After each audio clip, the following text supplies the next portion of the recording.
Bonjour à tous et bienvenue à Débat de presse, une émission, vous le savez, qui se tient chaque dimanche en direct et qui permet de discuter des différents points de l'actualité nationale et internationale. 4 sujets sont au programme aujourd'hui.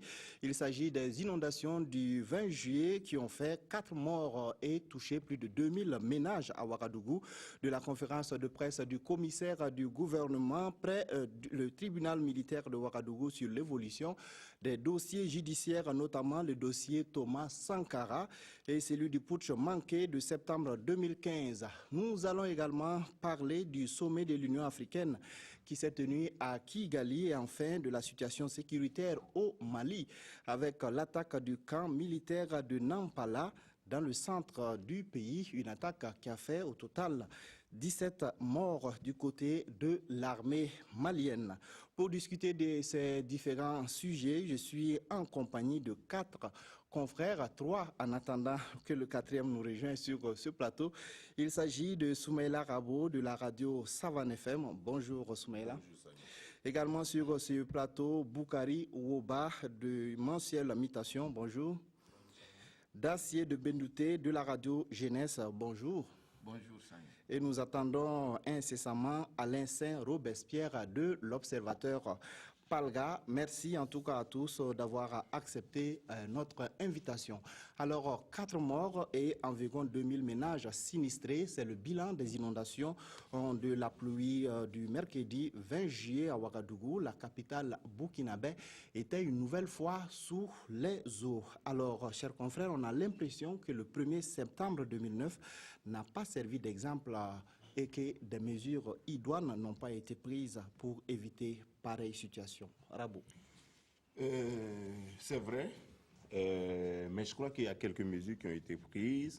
Il y a un semblant de dispositions qui sont prises pour faire en sorte que le 1er septembre 2009 ne se répète pas, mais je crois que c'est loin du compte.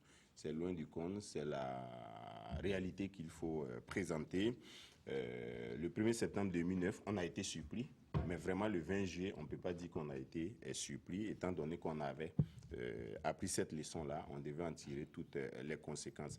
Quand on fait le point, on se rend compte que tous les acteurs sont défaillants. Quand on prend les gouvernants, moi je suis depuis 2009, avant même les inondations de 2009, l'actualité sur les changements climatiques. Et je regarde tout le travail qui se fait au niveau national sur les changements climatiques. C'est pas grand-chose. On passe tout le temps à préparer la conférence mondiale des partis sur le climat. Comme ce qu'on a vécu en janvier dernier à Paris, oui. En décembre, en fin 2015 à Paris. C'est l'essentiel de ce qu'on fait. Quand on doit faire quelque chose au niveau national pour évaluer l'impact des changements climatiques, pour proposer des politiques, ce sont les partenaires extérieurs qui financent. Voilà. Donc l'État ne fait pas lui-même grand-chose. Je sais aussi qu'il y a des experts en changement climatique qui passent le temps à convaincre les élus locaux de mettre dans leurs plans et programmes des systèmes d'adaptation au changement climatique. Ça aussi, je suis bien placé pour dire que ils participent aux rencontres, mais ils ne font pas grand-chose au sortir des rencontres pour que dans leur politique quotidienne, il y ait ça. Ça, c'est le premier aspect. Deuxième aspect, au niveau de la sous-information des citoyens que nous sommes, ça, c'est vraiment patent. Voilà. Les citoyens ne tiennent pas compte des effets extrêmes des changements climatiques dans leur comportement quotidien. Quand on doit construire une maison, on ne pense pas à ça. Quand on doit s'installer pour faire son commerce, on ne pense pas à ça. Il faut que le drame survienne pour qu'on dise « Ah, l'État n'a rien fait », etc. Et puis, troisième chose, au niveau de la consommation de l'information météorologique ou même de la production, vous êtes d'accord avec moi qu'il n'y a pratiquement rien. Voilà. Je sais que la météo n'a pas suffisamment de moyens, mais même le peu de moyens que la météo a et qui lui permet de donner des informations climatiques, ne sont pas bien relayées. Les informations climatiques qu'on a là ne sont pas bien relayées, bien expliquées jusqu'à la base. Donc finalement, l'un dans l'autre, on doit dire que bon, s'il pleut tous les jours, on va avoir des inondations tous les jours. Oui, voilà. Est-ce qu'au-delà de vos explications, il n'y a pas un manque peut-être d'infrastructures adaptées pour peut-être permettre l'évacuation des eaux de pluie dans une ville comme Ouagadougou? Oui, Dacier. Oui, merci. Je pense que à ce niveau, il faut situer Le problème, il est, comment on appelle, il est transversal. D'abord, ce n'est pas d'abord un problème d'infrastructure, mais vous avez parlé de leçons. Parce que d'abord, on a commis des erreurs d'ordre cosmique. L'opération Saga a ses conséquences dans la question climatique au Burkina. Et dans la conception, on n'avait pas prévu maintenant, est-ce que l'eau qu'on veut avoir, est-ce qu'il faut prévoir des infrastructures pour recevoir cette eau? Donc, on a fait des erreurs à ce niveau, on n'a pas été prévoyant. Qu'est-ce que vous voulez dire maintenant, exactement? Je veux dire erreur cosmique oui. parce que la question de l'opération Saga a eu un impact sur les changements climatiques. Oui, c'était pour répondre à un besoin. Oui, mais c'est ça que je dis, c'est des erreurs. Parce que quand on faisait l'opération Saga, sur Terre, on n'avait pas accompagné avec des infrastructures hydrauliques pour dire qu'avec cette opération, on peut avoir beaucoup d'eau, il faut construire des barrages, il faut aménager. C'est-à-dire la conception d'un projet, il faut le prendre du début jusqu'à la fin. Mais si des techniciens conçoivent un projet sans tenir compte d'autres domaines, ça va créer des problèmes. Ça, c'est le premier volet. Deuxième volet, maintenant, la question comment on appelle, le plan d'urbanisation de la ville de Ouagadougou. Actuellement, la question qu'il faut se poser, quelle est l'identité de la ville de Ouagadougou? Et c'est à cela, il faut voir comment on peut construire sur un terrain plat, on parle de plateau central, et qu'on n'arrive pas à maîtriser la politique comment on appelle, des égouts de la ville. Il faut quand même qu'au niveau de la conception, on laisse les techniques, on puisse mettre en place les plans jusqu'au bout. On conçoit des voies bitumées, il n'y a pas de caniveaux. Ou bien sur un bras, on fait des caniveaux et l'autre bras, on ne fait pas de caniveaux. Ou s'il y a des caniveaux, il n'y a pas de pavage. Parce que techniquement, on ne peut pas concevoir une voie bitumée sans qu'il y ait des caniveaux et des pavés pour que la boue ne vienne pas rapidement. Et deuxièmement, l'entretien des voies. Mais au Burkina, on a tout fait pour trouver un goudron qu'on appelle goudron de la vie chère. Et aussi, au niveau du plan de la ville, on n'a pas un plan d'évacuation d'eau dans la ville de Ouagadougou en tant que tel. On fait les choses parce que, bon, il y a un problème, on sort fait. Toute ville, dans sa conception, tout part d'abord de la question de maîtrise de l'assainissement. Et maintenant, pour terminer, au niveau des infrastructures, il faut quand même qu'on laisse, on investisse vraiment l'argent qu'on a prévu. Parce qu'il y a la surfacturation. Il y a aussi, comment on appelle, le détournement qui fait qu'on n'utilise pas les moyens, on ne met pas les moyens. Vous prenez tous les échangeurs de Ouaga 2000 et l'échangeur de l'Est. Comment on peut construire des échangeurs avec autant de milliards et il n'y a pas de pavé? Il y a des zones où quand il pleut, vous voyez la boue commence à descendre et ça bouche les caniveaux. Avec de telles infrastructures, on a mis des milliards. Donc, c'est un plan vraiment transversal et il faut essayer. Il faut que dès à présent, la mairie recrute directement ce qu'on appelle les sociologues urbains pour commencer déjà à réfléchir sur la question de la ville et les géographes urbains. Il faut prendre beaucoup de spécialistes qui vont commencer à repenser la ville pour 10 ans à venir ou 20 ans à venir. D'accord. Alors, Alain Saint-Robespierre nous a rejoint sur ce plateau. Est-ce que vous partagez l'analyse de Dacier? Bon, d'abord, je vais m'excuser d'être venu avec un léger retard pour des raisons professionnelles que je me garderai de dire ici, mais qui sont évidentes. Bon, pour revenir au sujet, bon, je partageais avec ce que le point de vue de Dacier. Bon, il a eu à développer d'abord un problème lié à l'opération Sahara, mais il faut se dire que l'opération Sahara est arrêtée depuis un certain temps. Et puis, bon, jusque-là, je n'ai pas connaissance d'études d'impact de l'opération Sahara sur les changements climatiques au Burkina Faso. Parce que c'était des opérations ponctuelles qui visaient à densifier les nuages qui sont là pour qu'il y ait la pluviométrie. Je crois que c'était des opérations ponctuelles. Mais maintenant, est-ce que cela a déréglé le climat au niveau de Ouagadougou ou de Burkina Faso? Je n'en sais rien. Peut-être que les spécialistes en la matière vont nous situer. Mais pour revenir au niveau des inondations, il faut dire que c'est comme un miroir qui nous renvoie notre propre image, l'image de la société burkinabé. Je veux dire quoi par là? Ça traduit un certain nombre de comportements qui nous reviennent au nez. Comme l'a dit mon confrère, d'abord, le problème, c'est au niveau des infrastructures. C'est vrai, tout le monde en convient, Ouagadougou manque de système d'évacuation nécessaire au niveau de la ville. Deuxièmement, comme il a dit également, il y a les comportements même des citoyens qui n'arrivent pas à tirer leçon des inondations passées. C'est vrai, il y a eu un déficit de caniveaux d'évacuation d'eau, mais au moins si on prenait soin de ces caniveaux-là, peut-être que ce que nous avons subi, même si ça n'allait pas les éviter, ça allait au moins atténuer le niveau des dégâts. Mais malheureusement, à Ouagadougou, tout le monde le constate, tout est devenu un dépotoir. On jette du tout. Quand vous faites un tour pour voir l'opération de curage menée il n'y a pas quelques jours par la mairie, mais vous allez trouver toutes sortes d'horreurs, toutes sortes d'ordures. On se demande comment on peut aller jeter telles ordures dans des caniveaux. Conséquence, ça va les boucher, l'écoulement sera lent. Et qu'est-ce qui va se passer? C'est la nature. Hein? L'eau va aller là où elle est à mesure de s'y rendre. Voilà. Donc, ce que moi je vais dire in fine ici, il faudrait qu'on tire vraiment toutes les leçons, que ce soit les gouvernants ou bien les gouvernés, que chacun reconnaisse qu'il a sa part de responsabilité. Sinon, la quantité d'eau qui est tombée la dernière fois, 19 et 20, cumulé, ça fait à peu près combien? Ça fait 57 mm. C'est vrai, dans un climat comme Ouagadougou, qui est un climat du type soudano-guinéen, c'est une grande pluie, mais ce n'est pas une pluie diluvienne. Ce n'est pas une pluie diluvienne. Dans certaines villes africaines, ça n'aurait même pas causé un seul dégât. Donc, il faudrait vraiment qu'on tire les leçons, les gouvernants comme les gouvernés, et vraiment avoir les comportements qui sied en ville. Voilà. Oui, alors le maire a parlé, a fait une conférence de presse au cours de laquelle il a dit qu'il faut que les personnes, notamment les commerçants qui sont installés sur les infrastructures d'évacuation d'eau soient évacués, déguerpis avant 72 heures à compter donc, du 22 juillet dernier. Alors, que pensez-vous de ces mesures? Vous pensez que c'est la solution? Ça peut apporter quelque chose?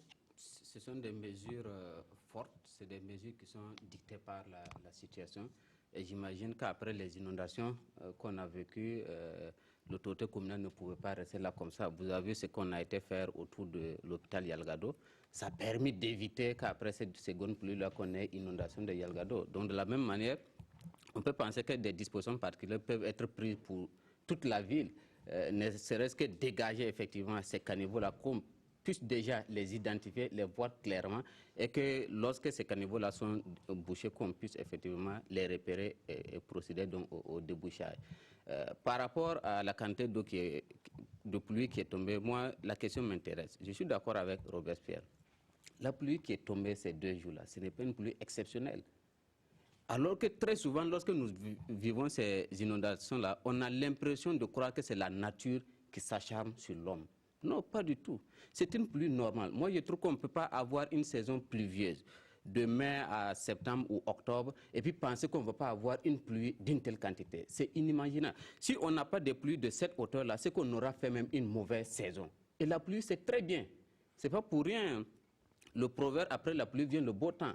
La pluie, ça nous apporte beaucoup de bonheur. Après la pluie, on n'a pas de délaissage. Après la pluie, on n'a pas de coupure d'eau. C'est déjà bien. Les paysans ont besoin de la pluie. Mais on a l'impression que depuis un certain moment, lorsque la pluie se prépare à Ouaga, c'est la peur.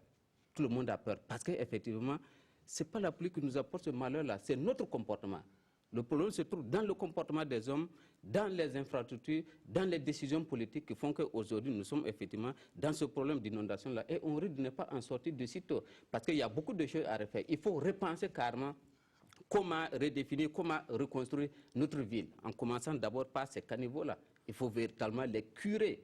On a l'impression que c'est une opération qui se fait chaque année, mais on se demande bien, est-ce que c'est tous les caniveaux qui sont curés? Alors que le problème, il doit être résolu de façon globale. On ne peut pas aller curer des caniveaux. Au nord, on laisse des caniveaux. Au sud ou bien à l'est, mais ça ne peut pas marcher parce que c'est une sorte de réseau. L'eau va commencer à sortir par là, mais de l'autre côté, ça va se boucher et puis ça ne va pas passer. Finalement, ça va nous revenir à la figure. Donc, je pense que c'est un problème d'ensemble. La question des infrastructures, pour moi, c'est très important. Et il y a la question des comportements des individus, des hommes que nous sommes. C'est ce que Robespierre est en train de dire. Quand vous regardez le type d'ordures qu'on retrouve dans les caniveaux, quand vous regardez le niveau de salubrité de notre ville, parce qu'il ne suffit pas seulement de prendre les ordures et d'aller les jeter dans le caniveau. Même lorsque votre cour est sale, regardez, après la pluie, mais la cour est propre. Parce que quand la pluie tombe, elle évacue tout. Elle va transporter tout ce qu'il y a comme ordure. Et la direction de l'eau de pluie, c'est directement dans les caniveaux pour aller dans les grandes canalisations. Et puis finalement, petit à petit, ces ordures-là qui sont des déchets organiques, ça va s'entasser, le caniveau va se boucher et on ne pourra, ça ne peut pas continuer à assurer sa fonction de départ. Ok, il y a également la question des zones non loties et des zones inondables qui sont toujours occupées par des populations qui ont été déguerpies plusieurs fois, qui reviennent s'installer. Jusqu'à présent, on n'arrive pas à trouver une solution pérenne à cette situation. Robespierre. Bon, vraiment, comme vous le dites, on n'arrive pas à trouver une solution pour contenir ça. Bon, ça, c'est dû à quoi? C'est dû à la demande de logement qui est très pressante, aussi bien à Ouagadougou que dans certaines villes urbaines moyennes. Mais maintenant, qu'est-ce qu'il faut faire? Une fois que les gens sont installés, il est difficile vraiment d'aller les déguerpir. Et puis, il y a des gens, quoi qu'on dise, même si c'est dans le lit d'un barrage, ils sont prêts à y habiter, se disant que, bon, avec l'aide de Dieu, bon, on ne sera pas inondé. Alors que bon, dans cette affaire-là, ce n'est pas une histoire de Dieu, comme on l'a dit. Ce n'est pas la nature qui s'acharne contre nous, mais c'est cette forme d'incivisme environnemental.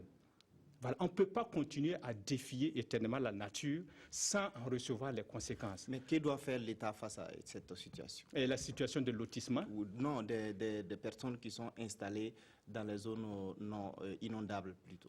Bon, c'est une question assez difficile. L'État, effectivement, a les moyens d'utiliser la force pour les déguerpir. Mais vous allez les déguerpir pour aller les loger où? Mais il y en a qui avaient reçu des parcelles. Exactement, j'en viens, effectivement. Avec les inondations de 2009, effectivement, il y a eu une opération de lotissement en commando, entre guillemets, pour aller reloger les sinistrés. Mais qu'est-ce qui s'est passé? On a tout entendu. Il semble qu'il y a des gens qui ont préféré revendre ces parcelles-là qui ont été tracées sur une zone viabilisée. Ils ont préféré les vendre pour aller s'installer encore dans des zones inondables ou bien dans des bas-fonds. Il y en a qui sont allés, mais ils ont estimé que les moyens dont on leur a donné là ne suffisaient pas pour construire une bonne maison. Donc il y a eu tout un ensemble de facteurs, ce qui fait que je me demande si c'est la moitié même des sinistrés à qui étaient destinées ces parcelles-là qui sont allés s'installer. Maintenant, bon, qu'est-ce qu'il faut faire? Ici, ce qu'il faut faire, c'est peut-être taper du poing sur la table, comme on l'a dit. À un certain moment, il faut que l'État prenne ses responsabilités pour dire que ça suffit. Voici ce qui va se passer. À eux, maintenant, de trouver la politique comme les moyens nécessaires pour vraiment mettre un peu d'ordre vraiment dans cette urbanisation sauvage qui vraiment nous cause plus de soucis que d'avantages. D'accord, oui. Rabou. Le problème, c'est que le mal est déjà là. Les gens sont déjà installés. Et ceux qui nous gouvernent étaient aux affaires quand les gens s'installaient. Bon, donc je vois que ceux qui nous dirigent sont mal placés pour résoudre le problème. Voilà, ça aurait été quelqu'un d'autre qui n'a pas participé à cette politique-là, à la mise en œuvre de cette politique, qui aurait pu dire aux gens, écoutez, on a fait des erreurs de départ, on vous a permis de vous installer ici, mais ce n'est plus. Parce qu'ils étaient là auparavant? Moi, je crois que oui. Ils ne peuvent pas dire. Moi, je crois que oui. Ils ne peuvent pas avoir cette fermeté. Moi, je crois que oui. Moi, je crois qu'ils ne peuvent pas être fermes parce que les gens vont leur dire, mais écoutez, vous nous avez promis des parcelles ici, on vous a voté. Voilà. Donc nous, on attend que vous résolviez nos problèmes. Moi, je crois que le problème, c'est la fermeté qui manque. Et la fermeté manque aussi parce que on sait d'où on est parti. Ce qu'il faut faire aujourd'hui, peut-être, il faut prendre le chemin le plus long. On aurait dû prévenir. Aujourd'hui, le mal est fait. Il faut prendre le chemin qui est le plus long, c'est-à-dire réexpliquer aux gens pourquoi ils doivent quitter et faire en sorte qu'ils aient des endroits où ils vont être délocalisés. Alors qu'aujourd'hui, tel que Ouagadougou se présente, il y a pratiquement plus d'espace comme ça pour faire le relogement des sinistrés. Moi, j'ai entendu des sinistrés hier qui ont dit nous, on veut des parcelles. C'est comme si chaque année, les gens font en sorte qu'il y ait des inondations pour qu'ils aient des parcelles. Et la moitié, comme Robespierre a dit, pour les revendre après et pour s'installer encore dans de nouveaux sites, sur de nouveaux sites inondables et submersibles. Bon. Quand ça devient comme ça un vrai marché de spéculation de parcelles, je ne vois pas. Si l'autorité n'est pas ferme, je ne vois pas comment on peut en sortir. Maintenant, est-ce que l'autorité va être ferme? J'ai entendu le ministre de l'Habitat, j'ai entendu le maire, mais je n'y crois pas trop. Je veux voir pour croire. D'accord, oui. Ouaba, vous y croyez? Je pense que la question de la fermeté, ça ne doit pas se discuter. Un État doit être ferme, les autorités doivent être fermes. Je prends juste un cas que je voyais passer la dernière fois sur votre écran, la question des vieilles qui sont à Tanguin. Oui, voilà. Le centre d'Elwende. On dit qu'elles doivent être délogées, amenées dans un site qu'on a aménagé pour elles. Elles pensent que là où elles sont, c'est au centre-ville, elles préfèrent être là-bas. Alors que c'est une zone L'État inondable. doit prendre une décision. Ou bien on décide de laisser les vieilles là-bas, et puis un beau matin, une pluie tombe, les maisons s'écroulent sur elles, on vient, et puis on fait le constat. Ou bien l'État décide d'être ferme, c'est moi l'autorité, j'ai prévu vous reloger quelque part, je vous amène là-bas. Et les vieilles n'y peuvent rien, l'État va les amener. Si l'État les amène, si finalement les maisons ne sont pas tombées, elles peuvent continuer effectivement à jaser. Des gens peuvent ne pas être d'accord avec l'autorité, mais l'autorité a pris des mesures conservatoires. Et ça peut être bien. C'est bien.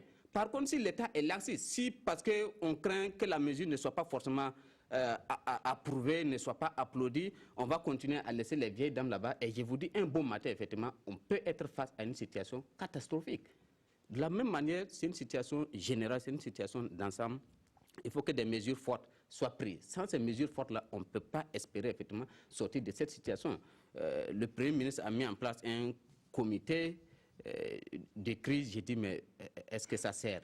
Il y a des ministères, il y a des institutions qui doivent s'occuper au jour de ces questions-là. La question des inondations, là, on peut l'imputer à un département ministériel, là. On peut l'imputer à une autorité, à une structure qui sont là, qui doivent veiller à ce qu'on ne soit pas inondé. Pourquoi est-ce que ces structures-là ne font pas en sorte qu'effectivement on ne soit pas inondé? Donc c'est à ces structures-là de travailler au quotidien. S'il faut faire quelque chose, c'est peut-être un comité technique. On n'a pas besoin du Premier ministre et des autres ministres là-bas qui sont d'ailleurs passagers. Hein? Moi, j'ai pensé à une sorte de brigade qui va veiller. Une brigade répréhensive par rapport à la question de l'assainissement, de la propriété de la ville. Il n'est pas question que des gens effectivement balaient leur cours et allaient déverser les ordures dans le caniveau. Si la brigade vous prend, mais vous êtes sanctionné à la hauteur effectivement de vos actes. C'est criminel d'aller déverser effectivement ces ordures pour que dans 5 ans, dans 10 ans, effectivement, on soit là à vivre effectivement ces catastrophes-là. Je pense que c'est des mesures fortes à prendre. D'accord. Un dernier mot sur la question, très rapidement. Oui, je pense que tout ce que nous disons, il faut voir quel rêve l'homme d'État propose à son pays, à sa ville. La ville, ce n'est pas n'importe quoi. C'est toute une grande conception. Par exemple, tout de suite, quand Robespierre parlait de choses, des zones inondables, même dans les villages, on ne s'installe pas dans les zones inondables. On s'installe auprès des points d'eau, mais on ne s'installe jamais dans les zones inondables en Afrique. Mais pourquoi aujourd'hui à Ouagadougou? Parce que l'État a raté la politique de développement. On a tout concentré à Ouagadougou. Ouagadougou devient un rêve. Chacun vit dans non-loti pourvu qu'on dise qu'il est à Ouagadougou. Et si vous la constatez le soir, vous voyez les gens qui quittent les non-lotis à vélo, à pied, pour venir. Le soir, chacun rentre. Dans ces non-lotis-là, quand on lotit, on ne viabilise pas. Quand on est en train de chassaner sur les caniveaux, il n'y a pas de caniveaux à Ouagadougou. C'est ce que vous oubliez. Il y a caniveau où, quand vous prenez toute la ville de Ouagadougou, on peut dire peut-être qu'il n'y en a pas assez. Non, il n'y a pas assez. Il n'y a pas. Il y a même. Non, non. Ensemble, il y a un grand canal qui traverse. Il y a un grand canal, mais ça c'est un marigot naturel. Si vous prenez la route, la route qui quitte station Petrofa Ouaga 2000, qui va joindre. Non, je vous donne un exemple. Je vous donne un exemple. On a tous fait sociologie urbaine. Le Burkina n'a que 2. Oui, et ils avaient posé le problème. Oui, nos professeurs avaient posé le problème. Voilà, il faut louer ici la professeure Madame Kinda et puis Docteur Ali Sangaré. C'est les 2 sociologues urbains qu'on a. Et ils nous avaient posé le problème. Et tout ce que nous disons, ils nous avaient dit ça en classe. Parce que qu'est-ce qui se passe? Vous prenez la route qui quitte station Petrofa Ouaga 2000, qui rejoint la station Shell de Pissi, face au NEA. Il y a quelques niveaux. Vous prenez toute cette grande voie, il y a quelques niveaux. Donc, ce qu'il faut faire, c'est qu'il faut que l'État soit dans la conception. Ça, c'est un. Deuxièmement, vous parlez de maisons, c'est les maisons qui s'écroulent. Quelle est la politique de l'habitat? Et au Burkina, quelle est la politique du ciment, s'il vous plaît? Quelle est la politique du ciment pour que les gens puissent se construire des habitats confortables? Et maintenant, vous parlez du comportement du citoyen. Le citoyen n'a pas un comportement. Vous prenez mon esclave Sagnon qui vient de quelque part de Banfora, si vous l'amenez dans une ville à New York ou bien en Allemagne, il aura les mêmes comportements que les Allemands parce qu'arrivé, il va trouver qu'il y a une vie qui est là. Mais chez nous ici, quelle est l'éducation que le politique à donner à ces citoyens. Quand vous dites que non, les gens ramassent les ordures pour sortir jeter dans les caniveaux, ils ont raison. Quelle est la politique de l'habitat? Dans les cours, comment on fait de sorte que l'évacuation d'eau depuis les cours, même les WC, vous voyez, quand il pleut, chacun ouvre les dalles. Non, quand je dis ils ont raison, non, attendez, je ne dis pas qu'ils ont raison dans la raison, mais dans la politique de l'habitat. C'est pas qu'ils ne comprennent pas. Dans une ville, c'est pourquoi j'ai parlé de l'identité de la ville. Comment vous avez prévu quelqu'un qui veut... Normalement, aujourd'hui, à Ouagadougou, il doit y avoir interdiction de vider les WC à seau, avec des seaux. C'est interdit. Mais on voit quand il pleut, on voit chacun ouvre sa dalle et rapidement il vide pour que l'eau coule avec. Mais où est la ville? Parce que l'État, même la mairie, doit avoir des engins de vidange. Et si on te voit en train de vider, on te sanctionne ou bien on dit voilà ce que... Donc, c'est toute une politique globale qu'il faut mettre en place. Et moi, je pense aujourd'hui, il ne faut pas jeter la balle aux citoyens. L'État doit concevoir une politique de la ville avec les lotissements. Si vous vivez dans une cour, il y a forcément une poubelle, il y a forcément une bac à eau sale, ou bien comment on peut faire de sorte que l'eau sale là rentre dans les caniveaux ou bien dans les WC pour que ça soit vidé chaque semaine. Tout ça là, c'est la politique de la ville. Oui, mais il n'y a pas que l'État.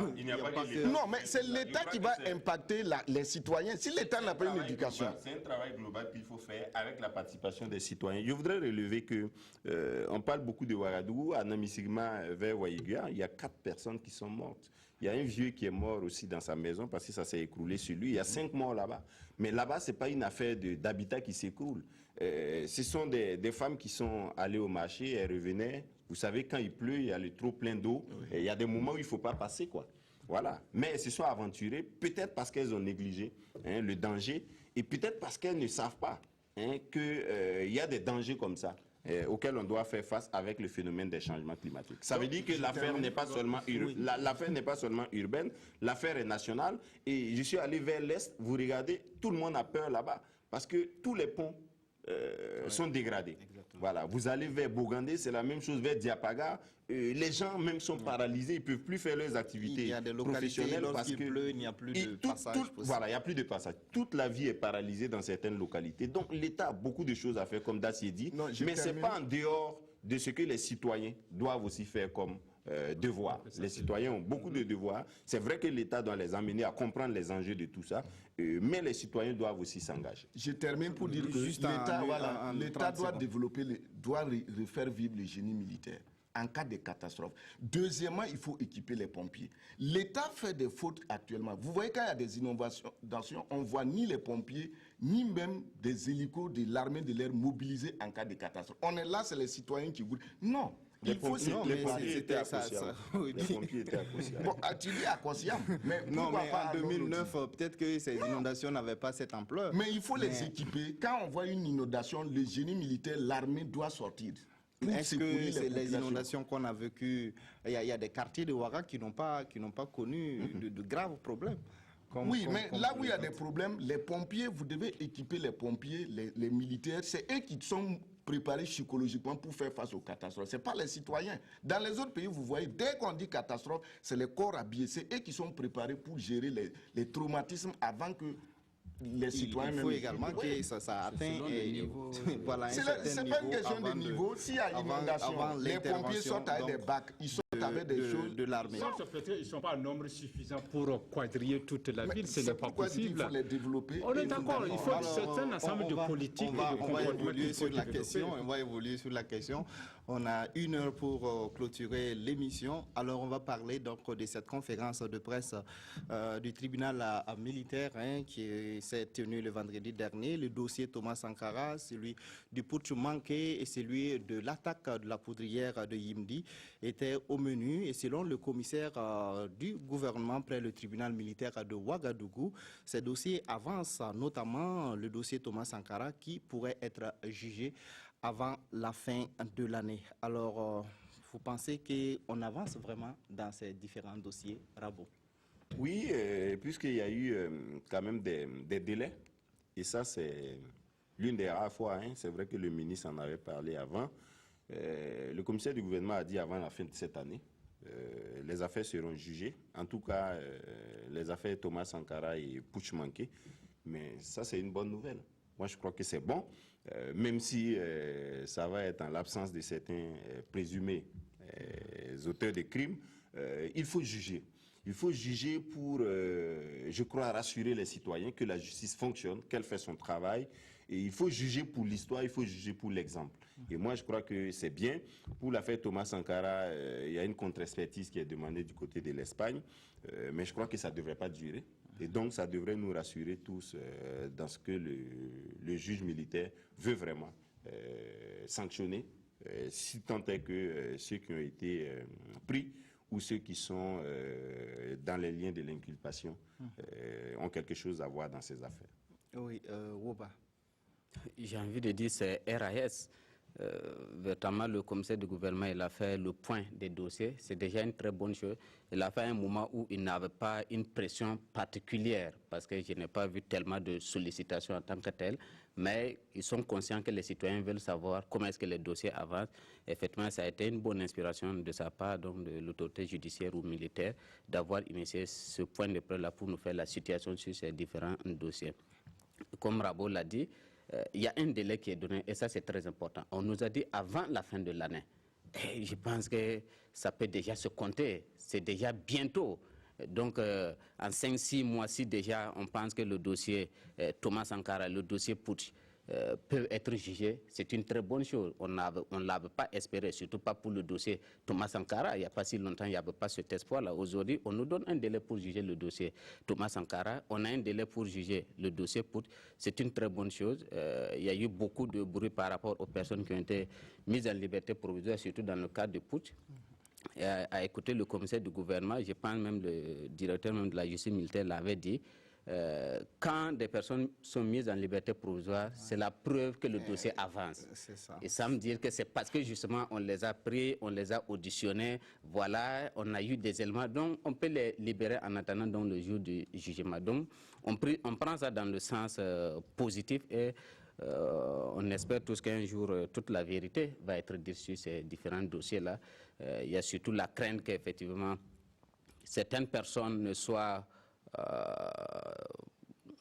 peut-être n'échappent effectivement à cette justice-là, ce que j'ai toujours dit, la justice partielle.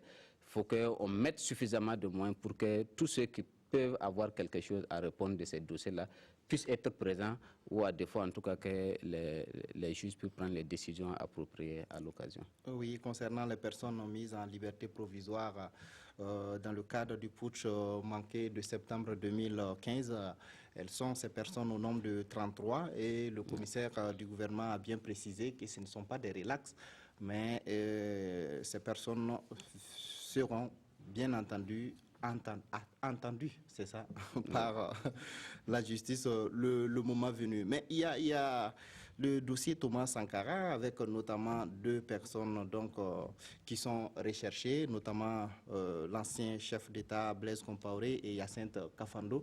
Est-ce que si on venait à juger ce dossier, ça ne va pas peut-être mettre au devant de la scène politique de nouvelles tensions entre le Burkina Faso et la Côte d'Ivoire? Robespierre.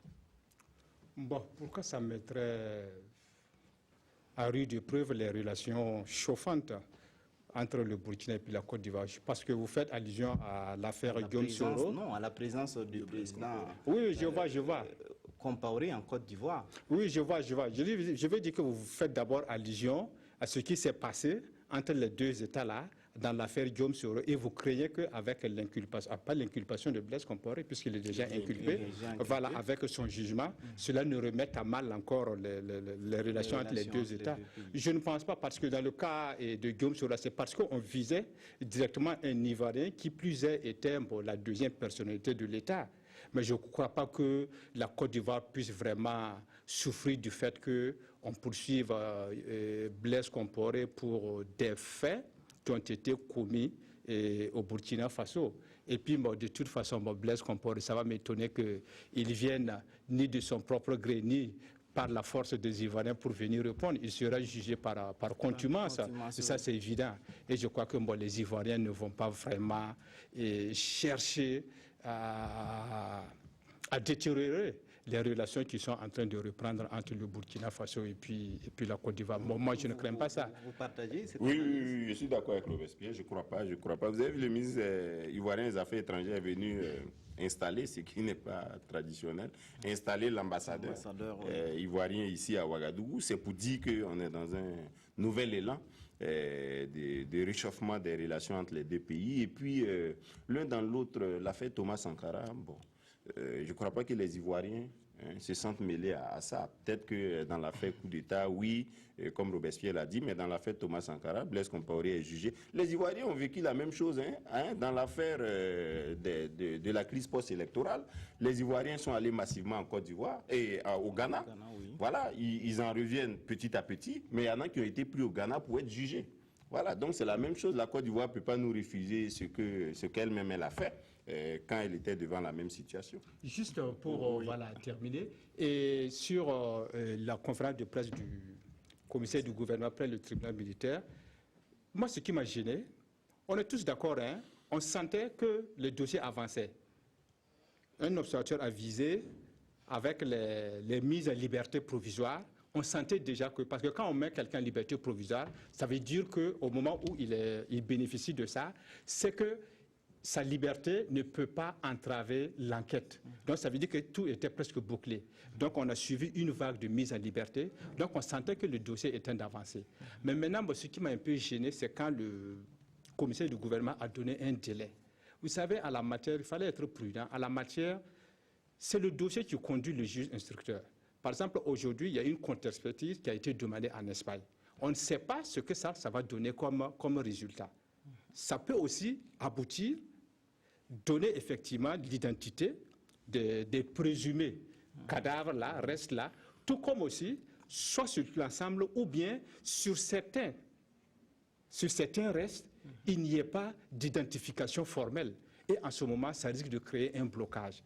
Donc, je crois que le commissaire du gouvernement n'a pas été très prudent. Il aurait pu dire, le dossier est assez avancé, nous pourrons d'ici là vraiment commencer le procès. Mais donner un délai comme ça, ça veut dire que... Mais Robespierre, c'est parce qu'en réalité, pour la contre-expertise là, ça ne détermine pas trop... parce que ça risque de les lier. Ça risque de les lier, et si ça n'a pas lieu à date, ça va donner droit à toutes sortes de conjectures, à toutes sortes d'interprétations. Je crois qu'il aurait pu dire seulement ça avance et d'ici là, en tout cas, le procès pourrait avoir lieu. Bon, oui. Bon, avec l'exemple que Robespierre donne, je dis, c'est justement parce que le juge estime ou le commissaire du gouvernement estime que l'expertise qu'on demande sur les corps là, c'est pas ça qui va nous dire qui a tué Thomas Sankara.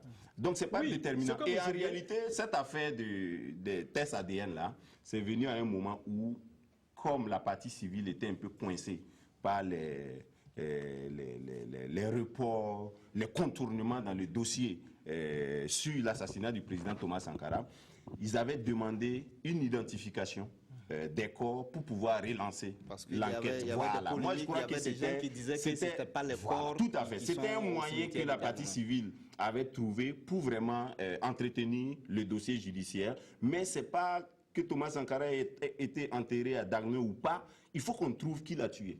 Oui, et ça, on peut aller au procès, même sans les résultats des tests d'ADN. Oui, on peut aller au procès, mais en ce moment, on va requalifier, parce qu'on ne pourra pas parler d'assassinat. Parce qu'il faut d'abord prouver que c'est bien, par exemple, je prends le cas de Thomas Sankara, que c'est bien le corps de Thomas Sankara qui est là-bas. Tant qu'on ne l'établit pas, ça veut dire que juridiquement, on ne peut pas dire que Thomas Sankara est mort. Peut-être qu'il est séquestré à quelque part, au Burkina Faso ou bien hors du Burkina.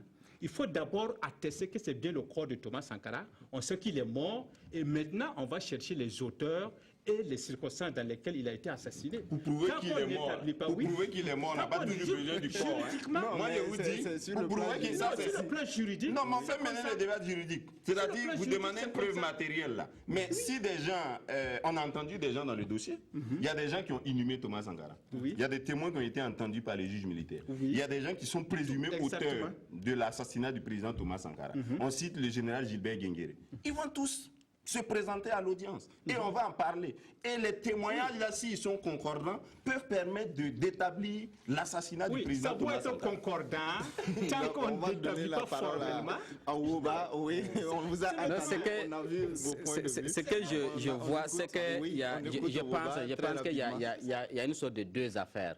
Je fais aussi la distinction entre l'assassinat du président Thomas Sankara et puis la volonté d'identifier matériellement que c'est bien lui et ses 13 apôtres qui étaient donc au cimetière de Darma. Oui. Voilà. Je pense que cette expertise-là aboutisse ou pas, l'affaire devrait être jugée au regard effectivement certainement des enquêtes qui ont déjà été conduites avec les qualifications. Je pense que c'est sur la base aussi de certaines déclarations que les uns et les autres ont pu faire.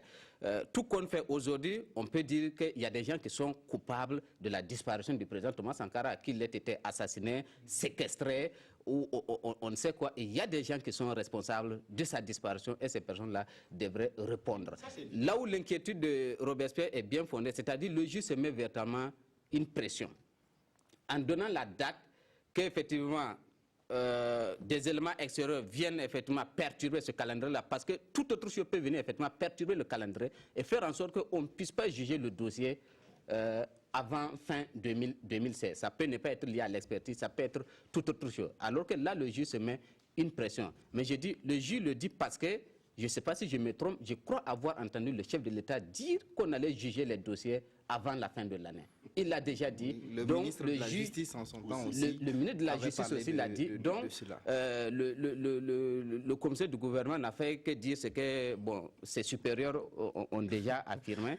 On pense supérieur, oui, d'une manière, le chef de l'État qui est le ministre de la Défense, ainsi de suite. Donc, je pense qu'il y a certainement cette pression-là, mais c'est bon peut-être qu'eux-mêmes se mettent la pression. Maintenant, ils savent que nous tenons pour dit que le dossier Thomas Sankara va être jugé avant la fin de 2016. S'il y a cas de force majeure, nous allons tous constater qu'il y a cas de force majeure. Mais en l'absence de cas de force majeure, on ne pourra pas venir nous dire que le dossier ne peut pas être jugé. Oui, Dacier, très rapidement. Merci. Peut-être que je vais vous étonner parce que la sortie, c'est des dossiers hautement et purement politiques. Et la sortie, cette conférence de presse est purement politique parce que nous sommes à 2 mois, jour pour jour, du premier anniversaire du push. Et nous sommes aussi à 3 mois, non, de l'anniversaire du décès de Thomas Sankara.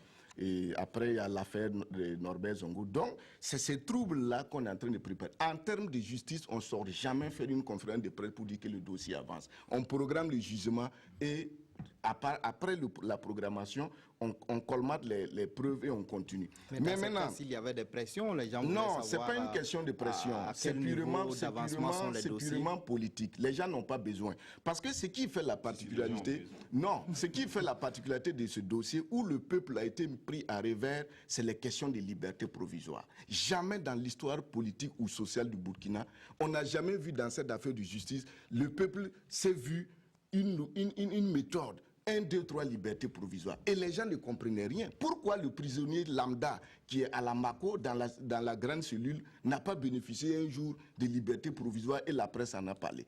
Et c'est des gens qui, après tous ces problèmes politiques, qui ont amené même des morts, qu'on se rend compte qu'il y a la liberté provisoire, d'autres même sont là-bas et après progressivement et on manifeste même pour qu'on libère d'autres. Peut-être que les libertés provisoires des autres n'ont pas été... Oui, mais c'est des citoyens. Non, il n'y a pas eu de liberté. Les magistrats, si vous voulez... Vous ne pouvez pas confirmer non plus. Je confirme, je tiens mon discours parce que les magistrats ne peuvent pas sortir aujourd'hui nous démontrer A plus B que voici des citoyens qui ont bénéficié... Certains magistrats vous en ont parlé. Non, mais combien ils sont combien ces libertés provisoires? On va compter pour faire quoi? Non, mais c'est ça aussi le peuple. C'est des citoyens. C'est vous qui parlez de démocratie, c'est vous qui parlez de justice, c'est vous qui parlez de liberté. Les citoyens, la Constitution dit que tout le monde est égal au même pied devant la Constitution, devant la loi. Ça, c'est un. Et deuxièmement, pour cette question du dossier Thomas Sankara, même du coup d'État, je vais vous décevoir, mais en tant que panafricaniste, connaissant bien l'histoire politique de l'Afrique, rien ne va aboutir. Parce que, pourquoi? Parce qu'au-delà de ce que... Non, non, c'est pas dire que... Non, non, c'est pas une question de préjugé. Je fais une analyse intellectuelle. Écoutez, je fais une... Non, ça ne va pas aboutir parce que je fais une analyse intellectuelle. J'ai bien dit avec mon expérience panafricaine. Pourquoi? Au-delà de ces assassinats, il y a l'impérialisme. Et au niveau de l'impérialisme, il y a ces valets locaux qu'il ne faut pas inquiéter ou qu'il ne faut pas mettre en branle. Et les dossiers, on va faire quoi? On va mettre les gens, c'est la guerre des zones. On va dire aux gens, on va juger. Ah, il y a cette chose, ça avance. On avance doucement. En attendant les autres, vous avez vu le dossier Hussein Abré, c'est pas dans... Mais il n'y a pas de jugement. Non, mais c'est ce que j'ai dit. Non, c'est ce que j'ai dit. Aboutir par rapport à quoi? Si ça prend le temps, les victimes même d'autres vont mourir. En ce moment... Non, mais d'ici la fin de l'année, c'est quelques mois. Non, écoutez-moi, je ne suis pas en train de dire que la justice ne va pas faire son travail. Je suis dans une perspective où je vous ai précisé que, avec l'expérience panafricaine, je reviens ici pour utiliser l'expression de Kizerbo, c'est maintenant le tribunal de l'histoire. Sinon, en termes de tribunal... Ça, c'est valable pour tous les dossiers qui sont traités dans tout le monde entier. Donc, ce qui se passe, il ne faut pas qu'on va s'asseoir, faire des indices que non, ça va... D'abord, quand on dit que ça serait jugé avant la fin de l'année, c'est absolument faux en termes juridiques.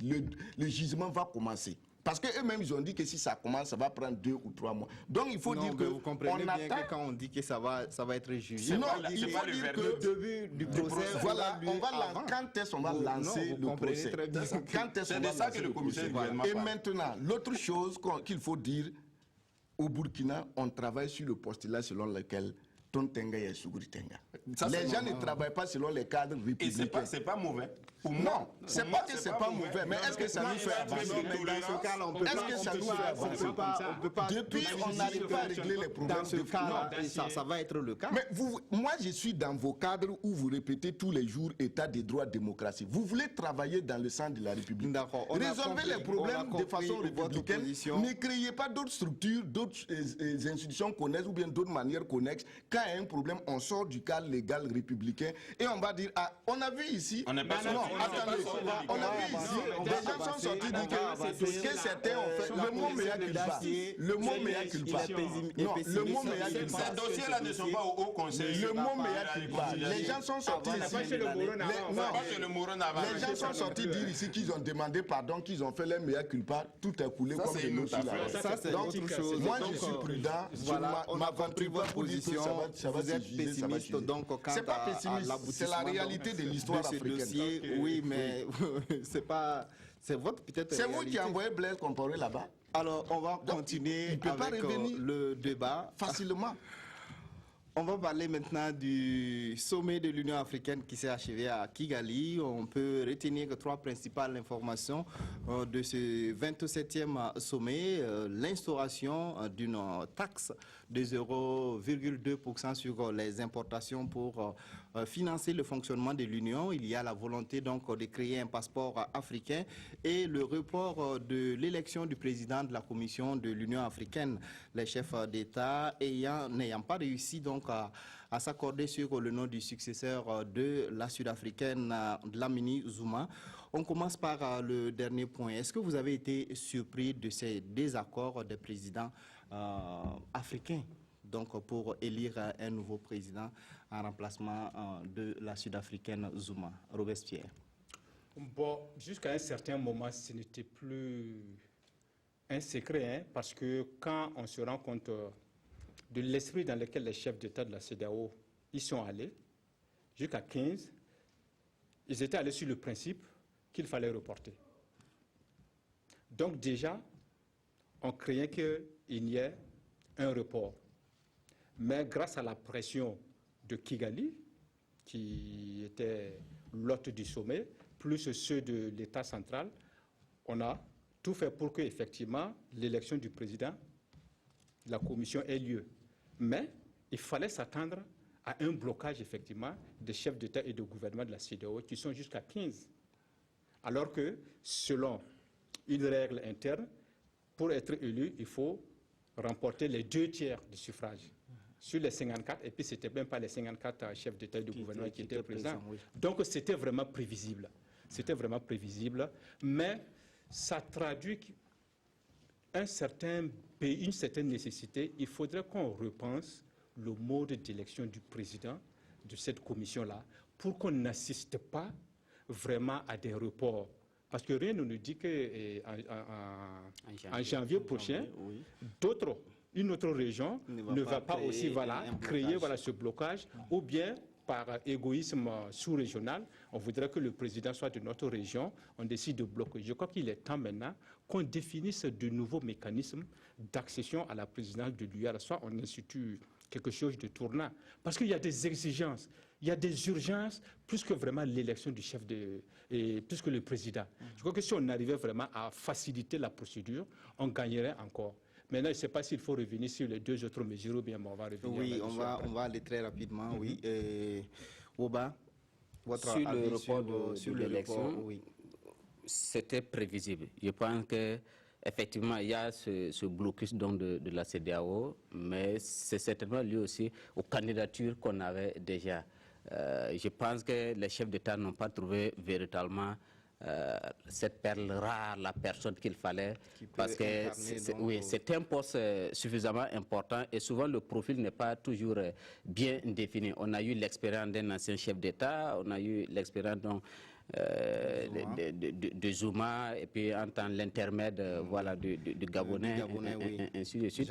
Et aujourd'hui, on continue de réfléchir davantage sur le profil. Qui est-ce qu'il faut pour être président de la commission? Parce que les chefs d'État n'ont pas envie d'avoir quelqu'un qui va être forcément une marionnette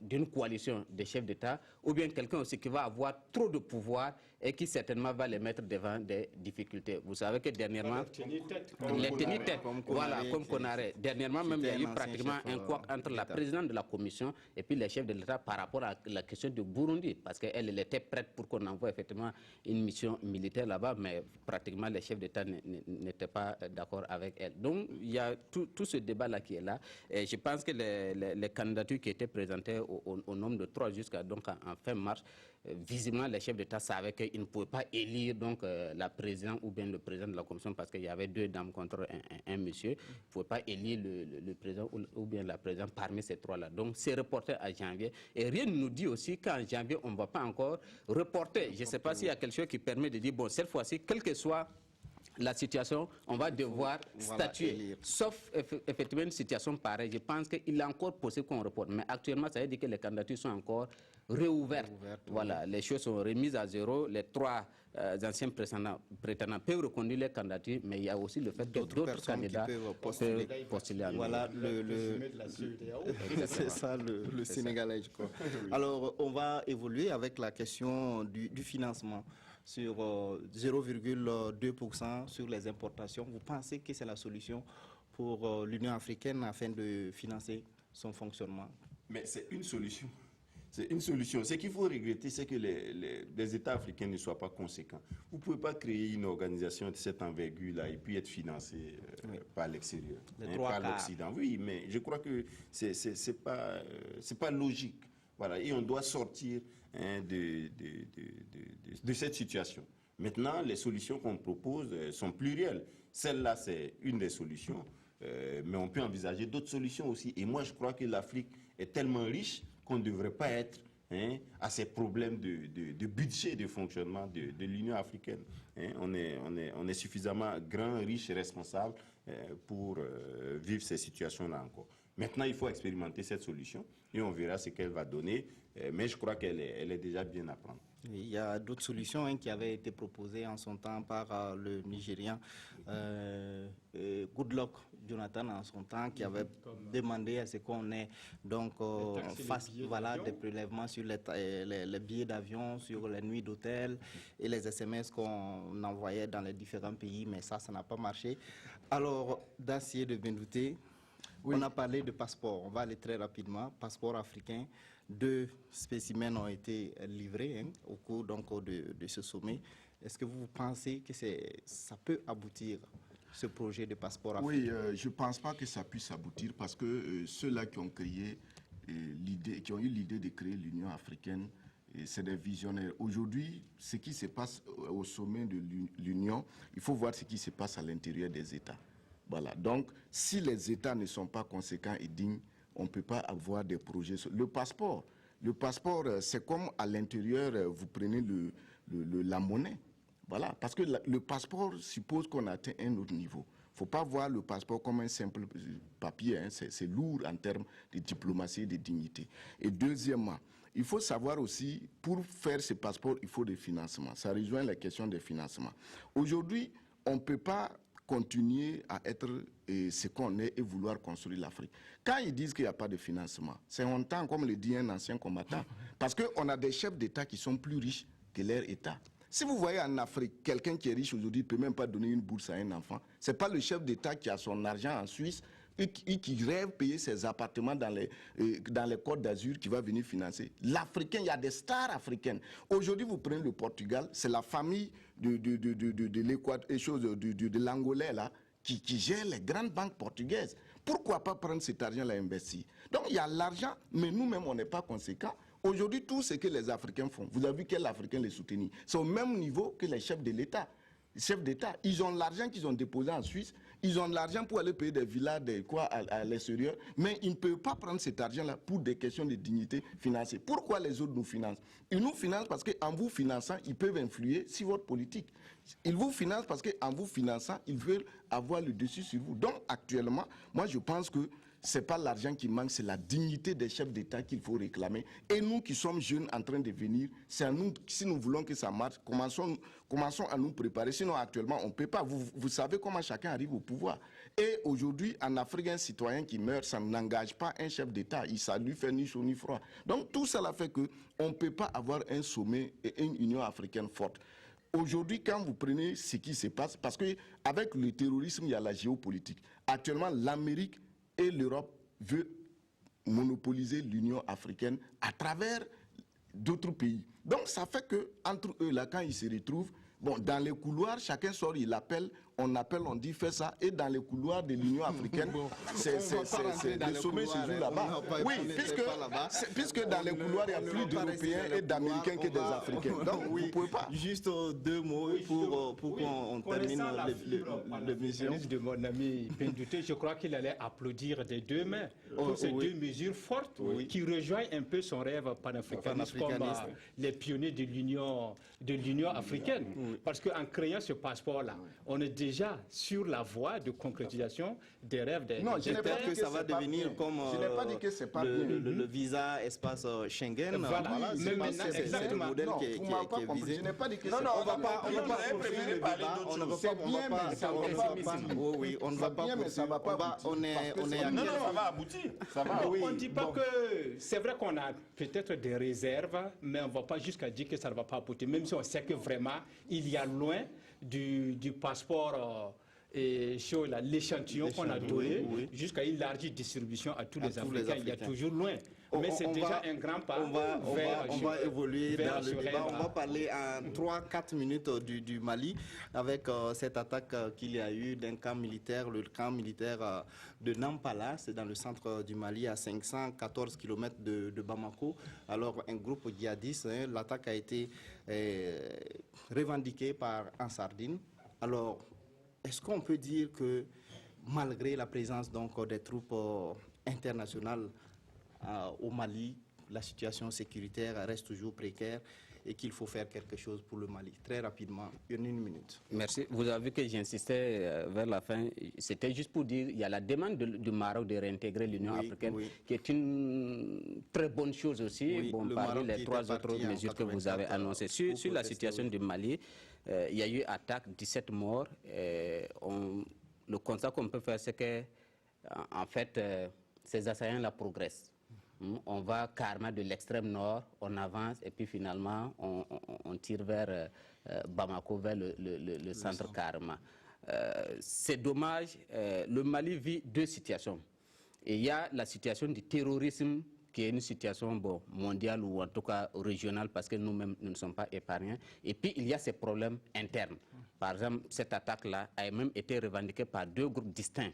Il y a eu un premier groupe plus ou moins ethnique qui l'a revendiqué, et puis ensuite il y a eu l'autre revendication qui est venue dans Sardine. Bon, disons que le Mali ne peut pas visiblement assurer sa propre sécurité. Vous voyez, depuis le processus de restauration de l'État du Mali, presque le Nord a été mis en quarantaine. Kidal n'a pas participé au processus.